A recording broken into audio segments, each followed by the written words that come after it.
Freetown stretches from Rochester to Somerset, north of Route 195.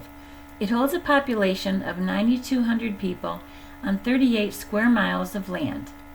We started our day with breakfast at the Nellie Rose Diner. We're here at Nellie Rose with Scott, and he's going to tell us, when did this open? This opened in 2021.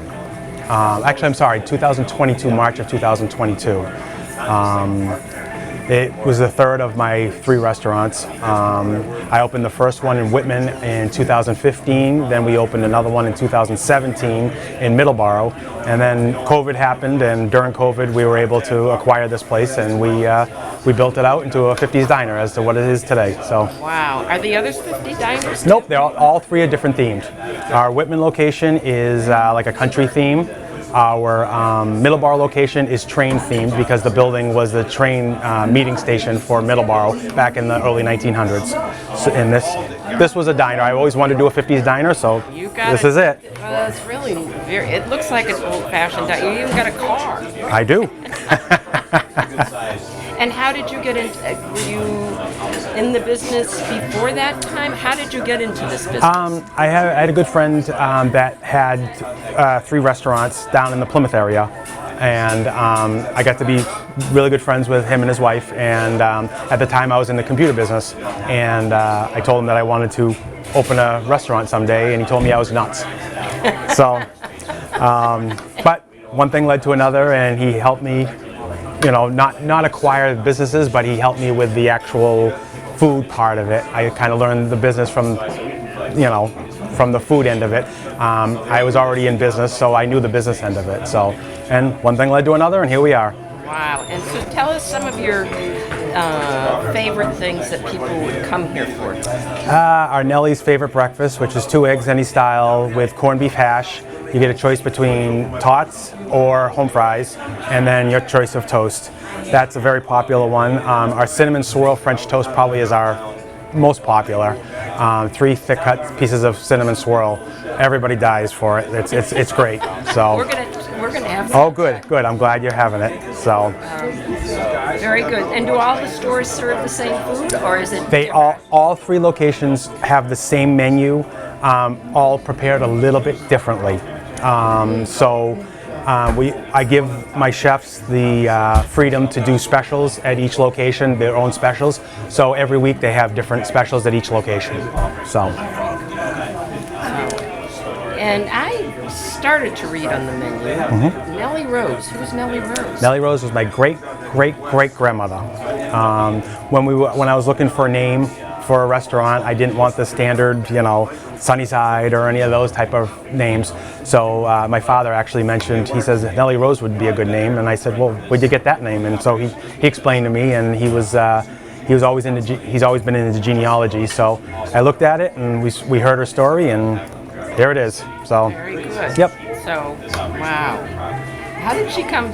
I saw something about California. I didn't read the whole thing. Yeah, she was an immigrant who came in, and she was adopted and ended up residing in Whitman. And one thing led to another, and that's how we got here. So. Very good. Is there anything else you would like that might be special that you would like to tell us?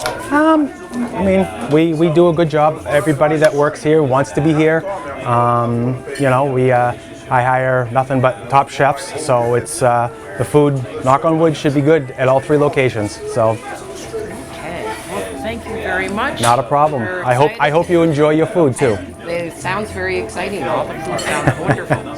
Thank you. I have egg Benedict, Florentine. Eggs Florentine. Don't even know what I have. And it looks yummy.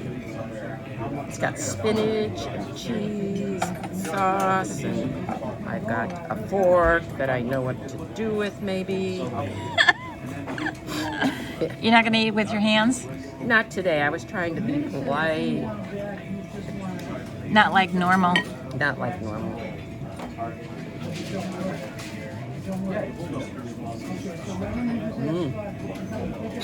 Oh, this is my kind of food. Very good. Excellent. and home fries. Fresh home fries. Very good. All right, Beth. Now what do you got? All right. Real maple syrup. Come on. I'm never going to be able to eat all this. Where's Roger when you need him? Yeah, right. Oh, it would be gone in a minute.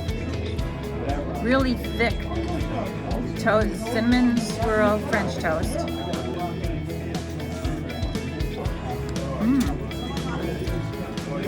Very good, cinnamony and sweet, just like you want. If you order something like this, very, very good. Come and try it. Enjoy.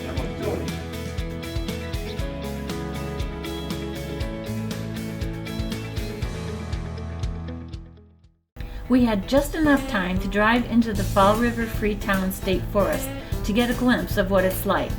This 5,000-acre forest includes 25 miles of trails for hiking, horseback riding, or off-roading for dirt bikes only. It's also home to a Wampanoag reservation.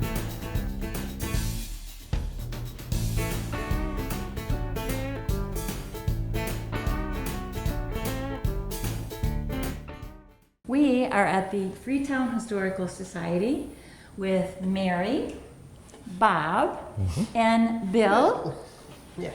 And they're all part of the Historical Society. When was Freetown first settled and when was it incorporated? Okay. Freeman's Purchase was made in 1659. The Freeman's Purchase was originally sold from the Indians to 26 freemen, hence the name Freeman, Freeman's Purchase. Okay, And the land was then divided up into 26 equal lots. okay. And each member of the 26 got a lot. And basically from half the 14th lot to the first lot became Fall River.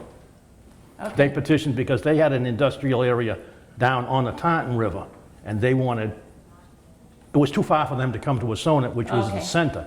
Okay, And they said, no, we want our own. okay. And then the petition was done, and in 1803, it was set, and it was separated. Okay, so Freeman, so was their last name Freeman? No, Or they Freemen? were free men. Okay, They were unencumbered, so they were free men. okay. And they set up a bargain with an exchange with the Indians for the land.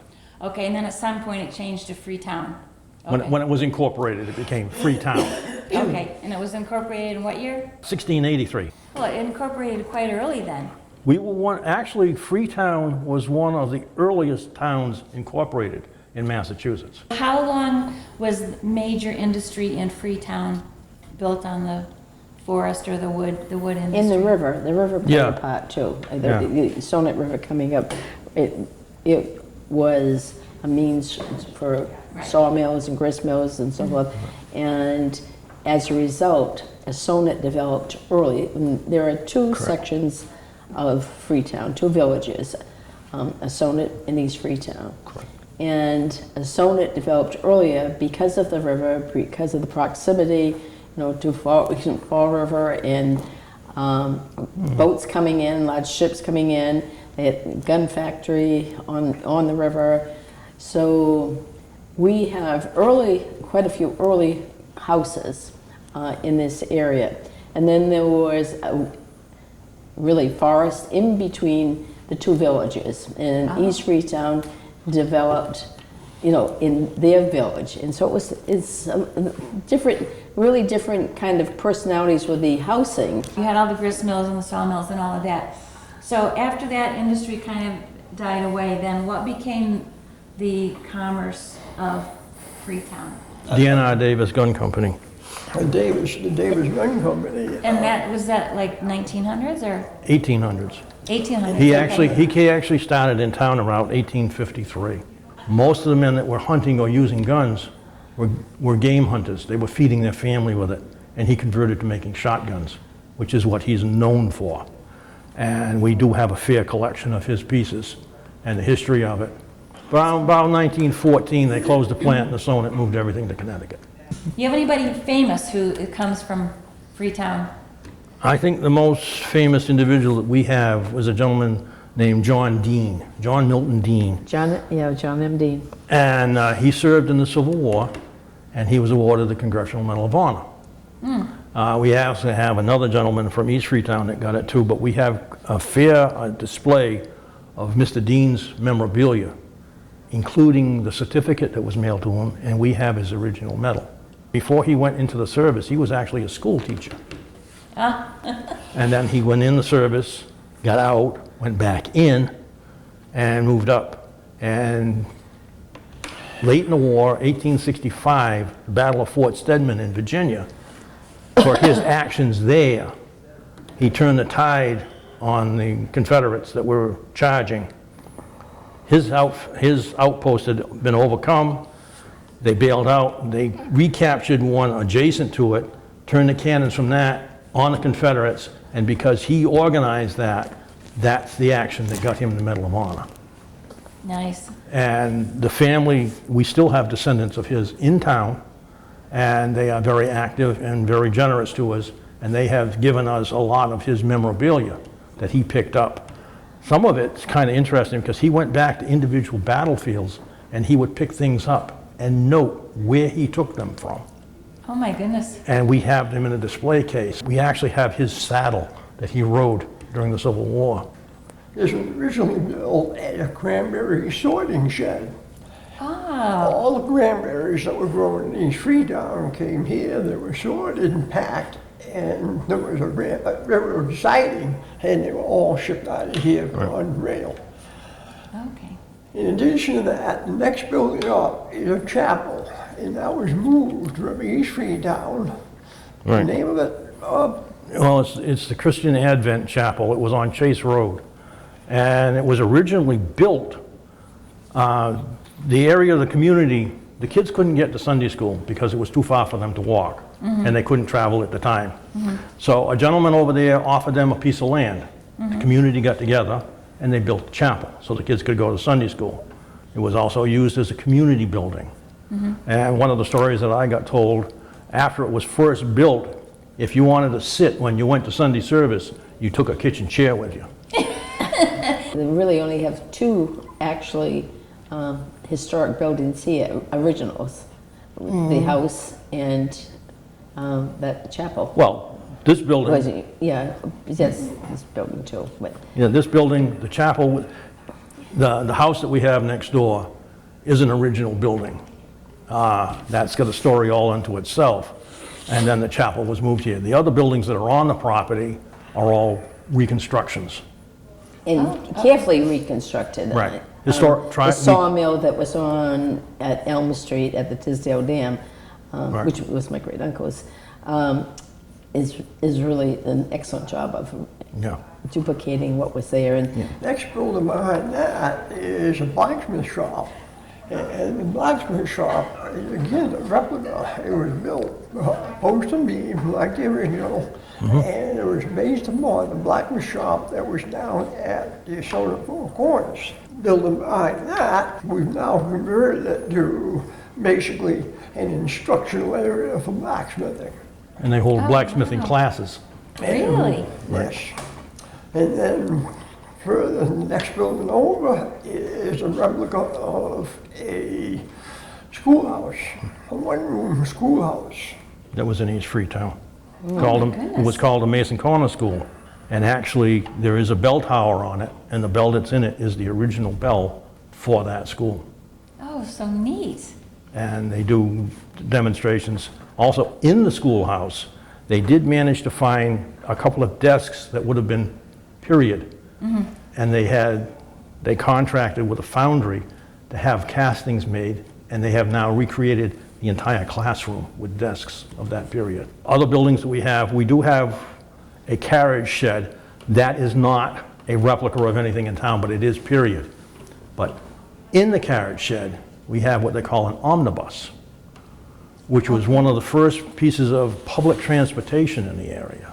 It's horse-drawn. It's an oversized stagecoach, if you will, and it actually operated in Fall River.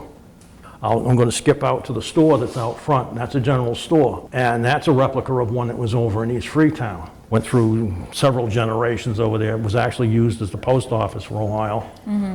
And we got permission to build it where it is because we had to get, it's too close to the road. But we had to go through the town appeals and to get it there so that it replicates how it would have been positioned in East Freetown.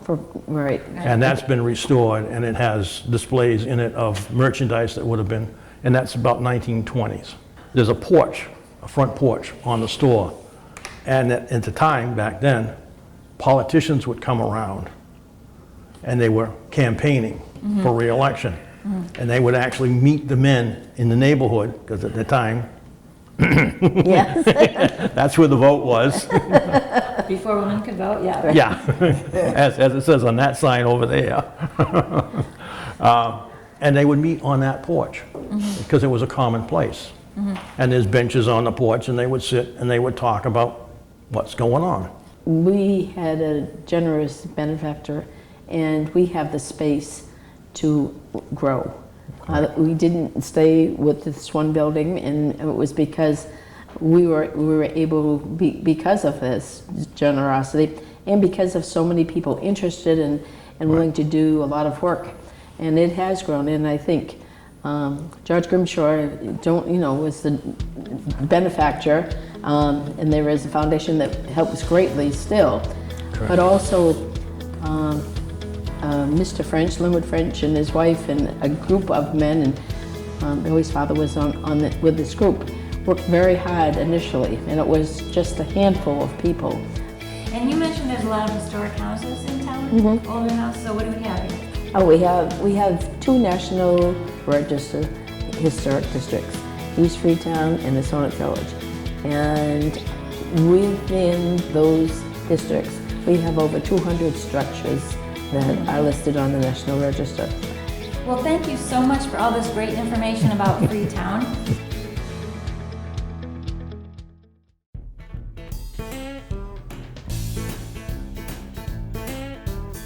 The Veterans Memorial Park is quite unusual in that an AH-1 attack helicopter, which once flew in the Vietnam War, sits on top of a 20-foot high pillar. We are with Patricia Westgate and Heather Westgate. Heather Westgate at Between the Roses Florist shop here in Freetown. And you're the owner. I am. And how long has the shop been here? It has been here a year and a half. Before that, we were in Lakeville. So we're going into our 6th year in business. Oh, excellent.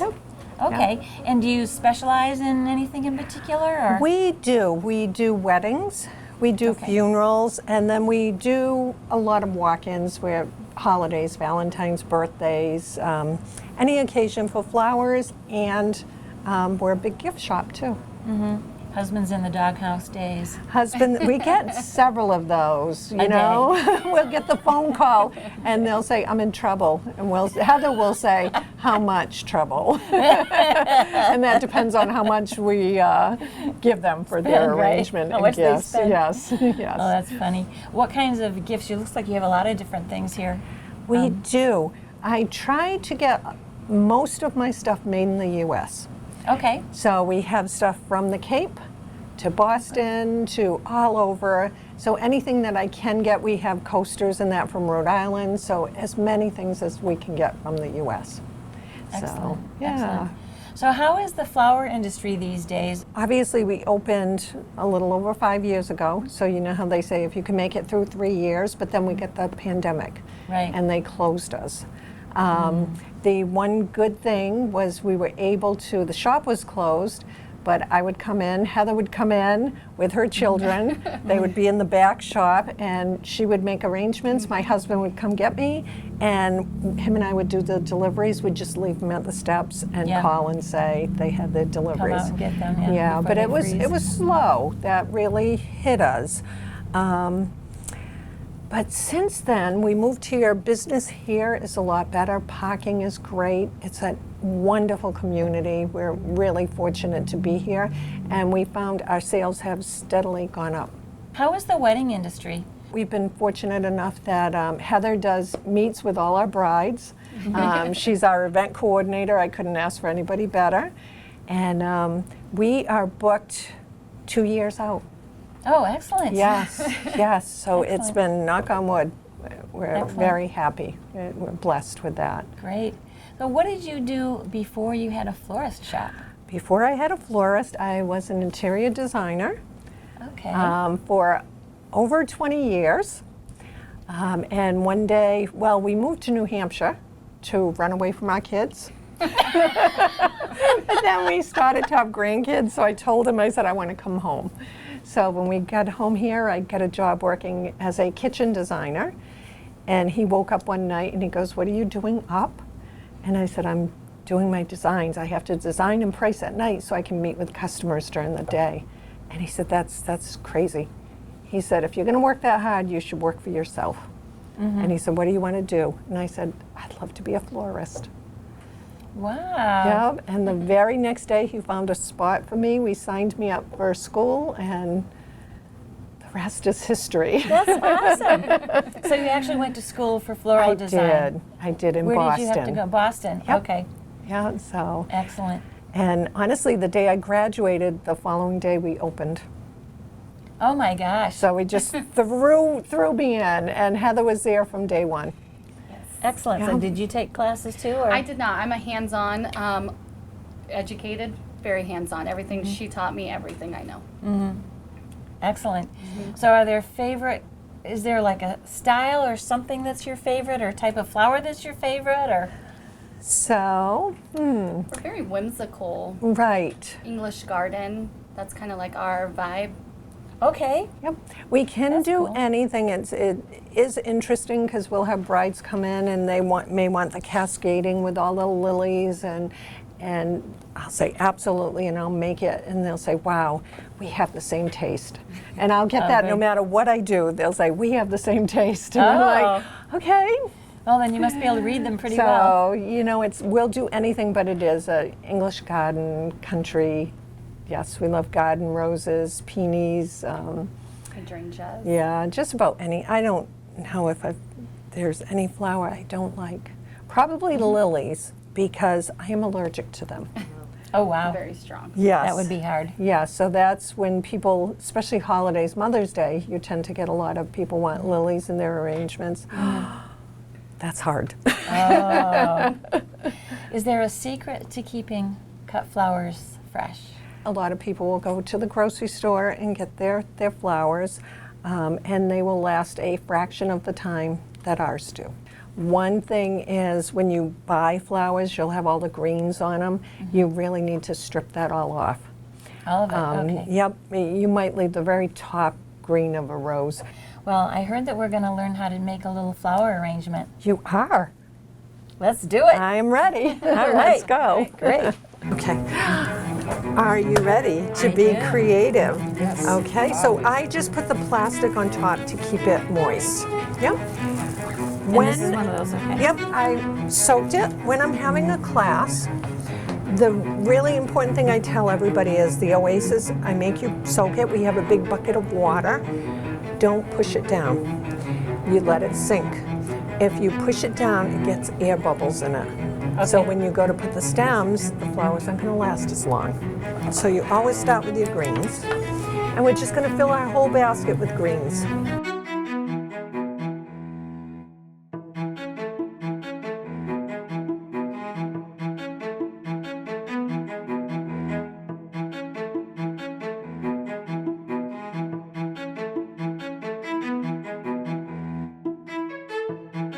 Fill flowers. But when I put it in, I would take and cut it, and I like to do it singles. If you do cut your flowers, your stems on an angle, there's more surface for them to get more water. Okay. So that's another thing to have your flowers last longer. And if you saw the oasis was a little bit above the container, that's so you can droop and you can have them come in from the bottom instead of everything straight up. All right. Okay.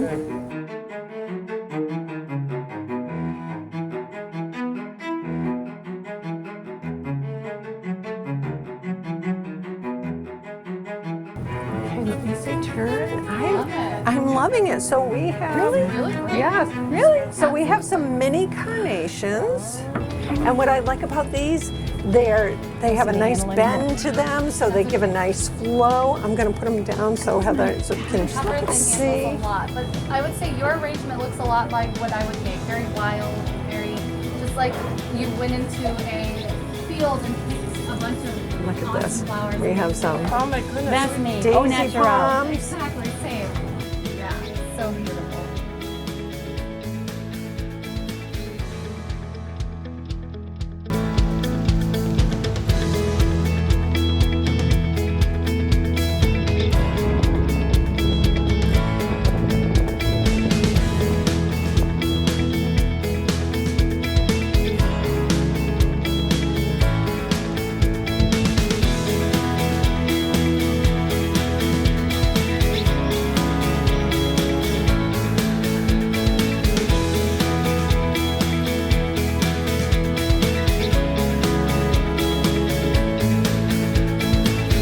Look at this garden next to us.